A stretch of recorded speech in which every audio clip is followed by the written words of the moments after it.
Prince Charles will officially open Meta's new London office despite Prince Harry and Meghan Markle previously campaigning in favour of a boycott of the company.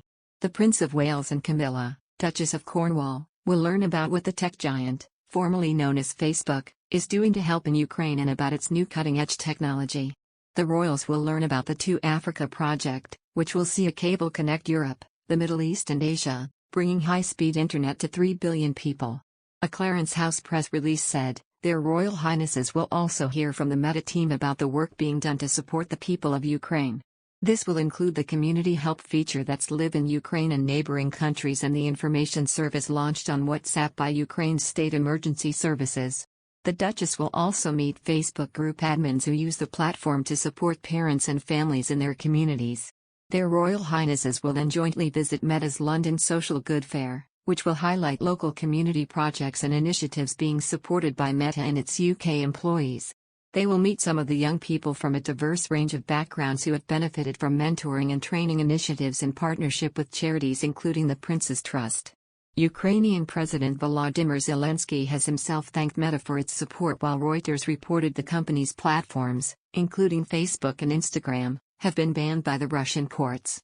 The tone for Charles and Camilla's visit will be very different to the Stop Hate for Profit campaign which Meghan and Harry backed in summer 2020.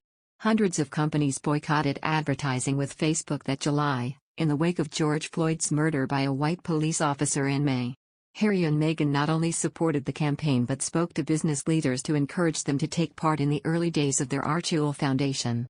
A source told in June 2020, "As we've been developing Archewell, one of the areas the Duke and Duchess of Sussex have been keen to address is online hate speech, and we've been working with civil rights and racial justice groups on it.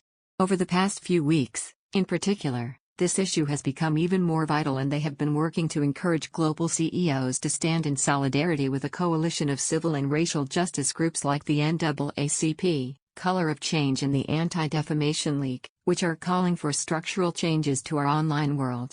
In the other hand, in Thomas and Larson's most recent video, the Duchess' father blasted Harry for his decision to end his time as a working royal and move to California. Larson asked Thomas what his thoughts were surrounding Harry's decision to skip his grandfather, the late Prince Philip's memorial service, but to attend the Invictus Games a few weeks later. Thomas responded, "I think it's disrespectful for a man to abandon his country. Do I think it's disrespectful for a man to abandon his grandmother and then refuse to attend his grandfather's memorial ceremony and to also refuse to let the Queen, his grandmother, see her grandchildren? It's the most hateful, mean-spirited, unforgivable thing anyone can do," he continued. "I send that right out to Harry. If you think you're doing something good, you're crazy. You'll never be forgiven for what you're doing." Larson and Thomas also talked about Queen Elizabeth's upcoming Jubilee celebration. "Wouldn't that be great if you and I went to the Jubilee?" Larson asked. "I'd love to go to the Jubilee," Thomas replied.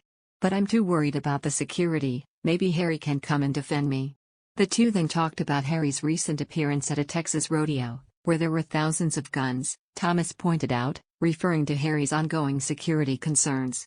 Harry and Markle have made no public comments on her father's new YouTube venture, but based on Thomas' comments about the prince, it's safe to say that the relationship between the Duke and Duchess of Sussex and Thomas Markle is still frosty.